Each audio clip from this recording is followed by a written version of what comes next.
Hello friend, मैं हूं अभिषेक मौर्य और आप देख रहे हैं कॉग्निटिव लर्निंग क्लासेज। इस कॉग्निटिव लर्निंग में अभी हम बायोलॉजी लेक्चर सीरीज को कर रहे हैं और मैंने आपको एनिमल किंगडम को स्टार्ट किया था। एनिमल किंगडम में हमने जो है फाइलम कार्डेटा को लास्ट इससे स्टार्ट किया था और उसको हमने काफ़ी हद तक ख़त्म कर लिया है। इवन आज उसका लास्ट टॉपिक मैं डिस्कस करने जा रहा हूँ। तो फाइलम कार्डेटा के अंदर एक क्लास आता है मैमेलिया।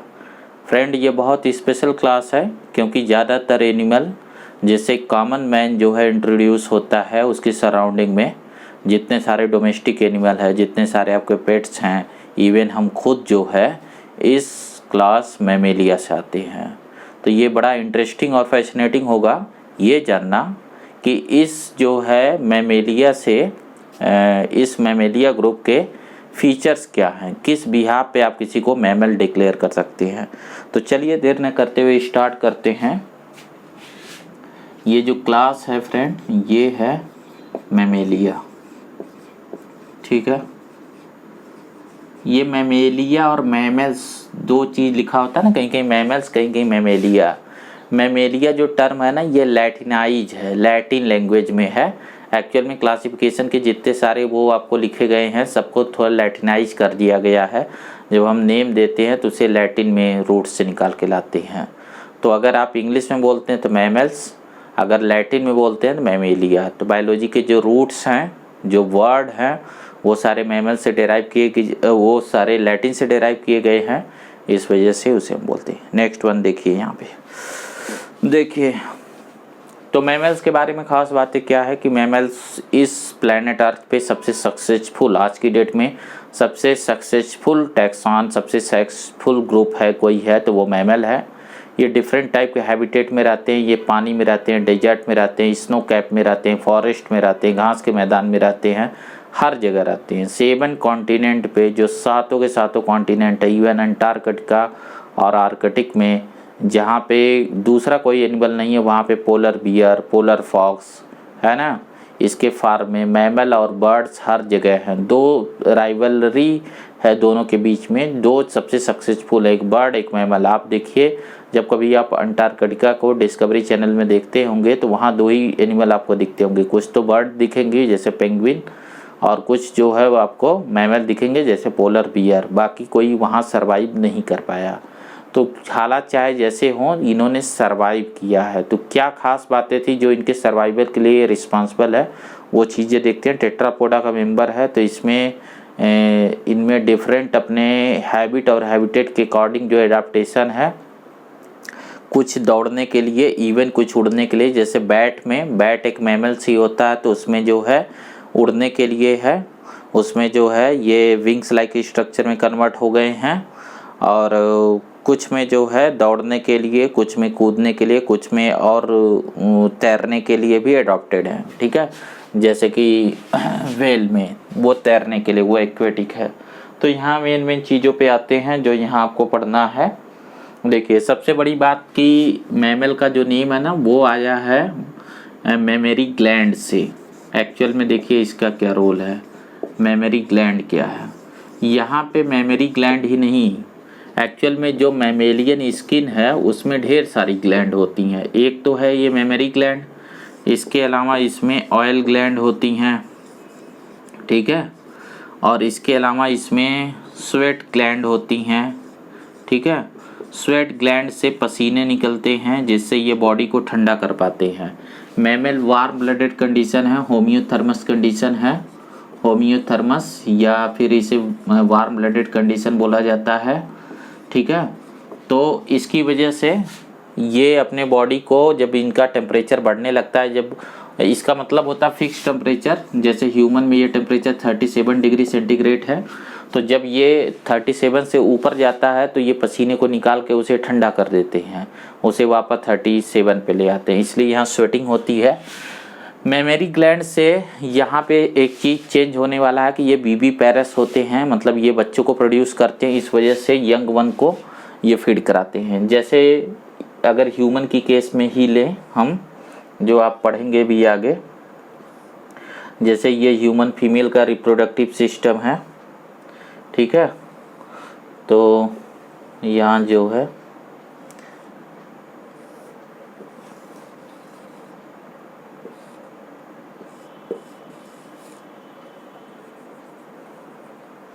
देखिए यहाँ जो है यहाँ जो डेवलपिंग एम्ब्रियो होता है वो इस तरीके से प्लेसेंटा के थ्रू जुड़ा होता है, ठीक है, वो प्लेसेंटा के थ्रू जुड़ा होता है। तो ये प्लेसेंटा क्या करता है, इसे न्यूट्रिशन देता है। तो डेवलपिंग एम्ब्रियो यॉर्क से नहीं न्यूट्रिशन लेता है बल्कि अपने प्लेसेंटा से लेता है। और जब ये चाइल्ड की बर्थ होती है तो जो बच्चे का जन्म होता है वो मेच्योर कंडीशन में नहीं होता है, वो कोई सॉलिड डाइट को नहीं खा सकते, तो इनको मिल्क से फीडिंग करवाना पड़ता है। और इस मिल्क को प्रोड्यूस करने के लिए ये जो ग्लैंड है ये है मेमरी ग्लैंड। तो ये सारे के सारे मैमल्स का फीचर है कि यहाँ पे यंग वन प्रोड्यूस होते हैं। जो बच्चे अब या तो इनके पास चारा है ना कि ये फुली मेच्योर बच्चे नहीं है, जैसे चिड़िया का बच्चा जब पैदा होता है बर्ड्स का, तो चिड़िया उसे कीड़ा पकड़ती है, खिला देती है, वो खा लेता है, ठीक है। लेकिन हमारे यहाँ जो बच्चे पैदा होते हैं मैमल्स में वो पूरी तरीके से कंप्लीट डेवलप नहीं होते हैं। तो जब वो कंप्लीट डेवलप नहीं है तो इसका मतलब वो उस कंडीशन में है, वो लार्वा भी नहीं है, क्योंकि उनका फार्म जो है, उनकी मार्फोलॉजी जो है वो एडल्ट से मिलते जुलती है, ठीक है। बस उनमें फीडिंग हैबिट वगैरह नहीं आई रहती है, तो उनको नरिश करने के लिए यहाँ मेमरी ग्लैंड है। बाकी फीचर में यहाँ 4 चैम्बर्ड हार्ट है, जैसा बर्ड में था वैसा यहाँ भी है, यहाँ भी 4 चैम्बर्ड हार्ट है।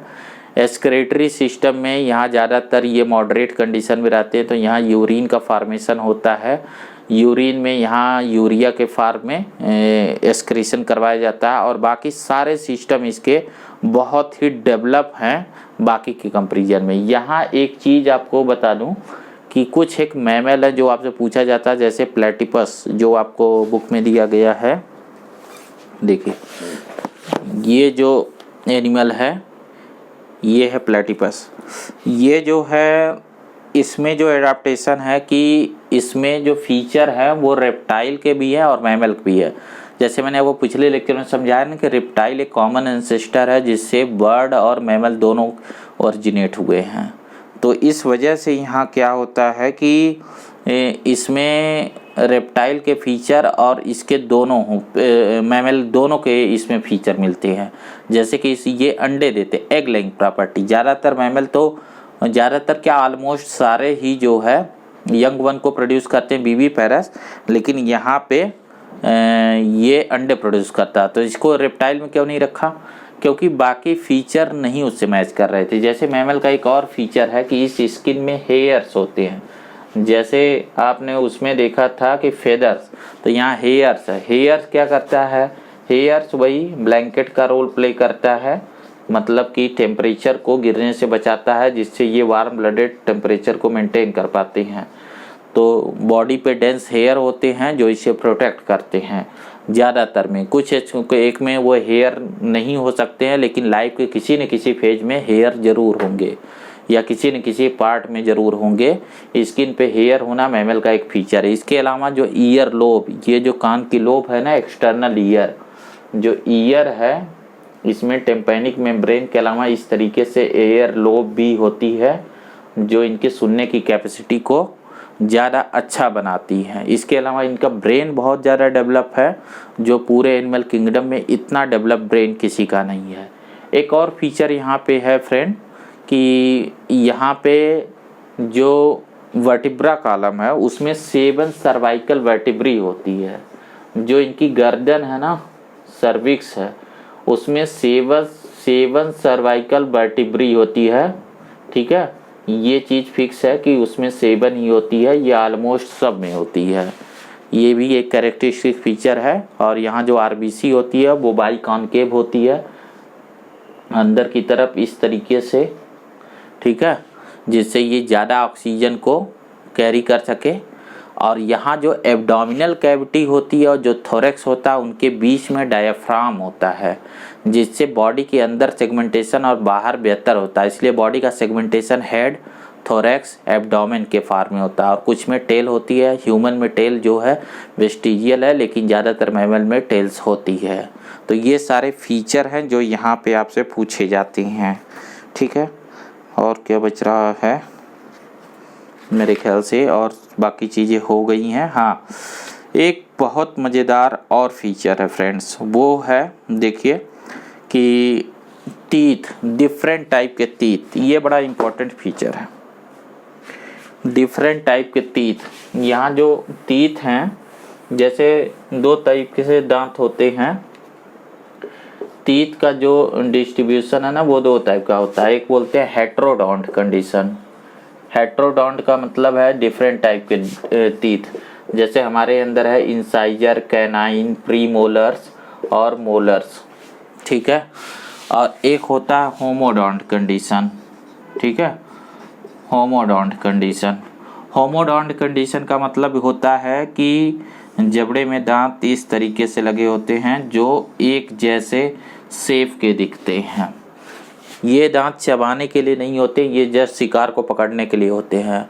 और हेट्रोडोंट कंडीशन में दांत अलग अलग तरीके के होते हैं, जैसे कुछ एक दांत जो है इस तरीके से सुई की तरह होंगे, कुछ एक इस तरीके से चाकू की तरह होंगे, तो कुछ एक का इस तरीके से सरफेस होता है, फ्लैट सरफेस, ठीक है, कुछ इस तरीके से होते हैं। तो ये अलग अलग उसके लिए होते, तो इससे बेनिफिट ये मिलता है कि इनकी फूडिंग हैबिट अलग अलग है। इसी वजह से मैमल्स जो है कुछ कार्निवोरस होते हैं, कुछ जो है हर्बीवोरस होते हैं, और कुछ ओमनीवोरस भी होते हैं। जिनमें चारों होता है वो ओमनीवोरस कंडीशन में भी होते हैं। रेस्पिरेशन यहाँ लंग्स के थ्रू है, और लंग्स जो है थोरैक्सिक कैविटी में होता है। उसके साथ साथ हार्ट होता है, हार्ट भी 4 चैम्बर्ड है, कंप्लीटली जो है ऑक्सीजनेटेड और डीऑक्सीजनेटेड ब्लड अलग अलग होते हैं। इसके फीचर को हम बहुत ज़्यादा इसलिए आपको नहीं वो करना चाह रहे हैं, मतलब ऐसे बताने की कोशिश कर रहे हैं, क्योंकि ये फीचर जनरली आप पढ़ते हैं, आपने ह्यूमन के सारे सिस्टम पढ़े हैं, जो ह्यूमन के सारा सिस्टम जैसे डाइजेस्टिव, एक्सक्रीटरी, रेस्पिरेटरी, उसके जो जनरल फीचर पढ़े हैं, तो जो वो सिस्टम है वही यहाँ मैमल का सिस्टम है। खास बातें जो यहाँ था जिसमें evolution point of view classification के हिसाब से था कि बॉडी पे हेयर का क्या रोल है, ईयर का क्या रोल है ना। और इसके अलावा जो वीवी पैरस कंडीशन हो गई उससे क्या बेनिफिट हुआ है, ओवी पैरस के अलावा वीवी पैरस कंडीशन है उसका क्या बेनिफिट हुआ है। वीवी पैरस से क्या फ़ायदा हुआ है कि जैसे ओवी पैरस में उन्हें बहुत सारे बच्चे देने होते थे, बहुत सारे अंडे देने होते थे, उसमें से कई अंडे जो है वो उनको प्रेडेटर खा जाते थे, या उनसे बच्चे नहीं निकल पाते थे, या बच्चे सरवाइव नहीं कर पाते थे। इस कंडीशन में जब ये वीवी पैरस हो गए तो ये एक बार में जितने बच्चों को प्रोड्यूस करते हैं उन बच्चों को मदर जो है अपने वोम्स में ही उन्हें जो रखती है, और जब वो पैदा हो जाते हैं तो जब तक वो अपने केयर न करने लगे तब तक वो उन्हें मिल्क पिलाती है और उनका केयर करती है। तो यहाँ बहुत ज़्यादा पेरेंटल केयर है, मतलब पेरेंटल केयर तो बर्ड में भी है, बट उसका जो ड्यूरेशन है वो बहुत ज़्यादा है, जिसकी वजह से इनके बच्चे ज़्यादा सरवाइव करते हैं। और ये सबसे इंटेलिजेंट टाइप के एनिमल हैं पूरे एनिमल किंगडम में। तो ये बहुत सारी डाइवर्सिटी है जो इसमें है, आपको बस मेन चीज़ें हैं वही जाननी है, तो मैं उस बहुत सारी डिटेलिंग में नहीं पढ़ रहा हूँ।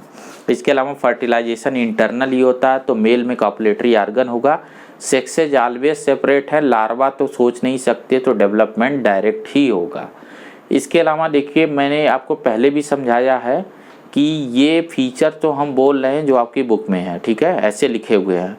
तो क्या ये ट्रिप्लोब्लास्टिक यूसिलोमेट नहीं है? वो तो हैं ही, क्योंकि पहले ही हमने चार्ट के हिसाब से देख लिया, तो वो भी आप ऐड कर सकते हो कि ट्रिप्लोब्लास्टिक है, यूसिलोमेट्स हैं, बाइलेटरल सिमेट्री है। बाइलेटरल तो हम हैं ही, वो अंडरस्टूड है कि वो चीज़ें हैं, कल मैंने बताई थी। तो ये सारे फीचर के साथ ये एनिमल किंगडम यहाँ फिनिश होता है।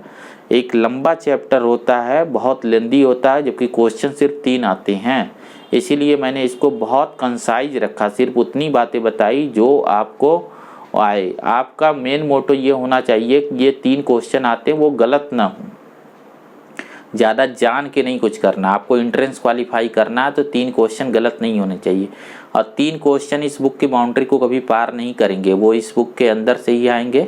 अगर कोई इधर उधर से आपको क्वेश्चन पेपर दे रहा तो वो यूजलेस है, वो आता नहीं है। आप नीट के 2-3 साल के पिछले पेपर उठा के देखिए, पूरा एनसीईआरटी पैटर्न फॉलो होता है हमेशा 100%, तो वही क्वेश्चन आएगा। अगर कोई क्वेश्चन आपको लग रहा कि आउट ऑफ एनसीईआरटी तो एक्चुअल में आप खोज नहीं पा रहे हैं, वो कहीं ना कहीं एनसीईआरटी में मेंशन होता है। इस बुक पे अगर जिस दिन आपका कमांड हो जाएगा उस दिन आप बायोलॉजी में 90 क्वेश्चन सही कर ले जाएंगे। और मेरा मकसद यही है कि आपको इस बुक पे कमांड करवाना, आपको धीरे धीरे इस बुक से फेमिलियर करवाना, ताकि आप इसे समझ पाएँ। तो फ्रेंड्स, आज के लेक्चर में इसको इतना ही रहने देते हैं। तो मैं होप करता हूँ कि आपको ये एनिमल किंगडम बेहतरीन समझ आया होगा। अगर इसमें कोई डाउट है, कोई प्रॉब्लम है तो मुझे कमेंट्स बॉक्स में बताइएगा, मैं उससे फिर से आपको फिर से उसे डिस्कस कर लूँगा।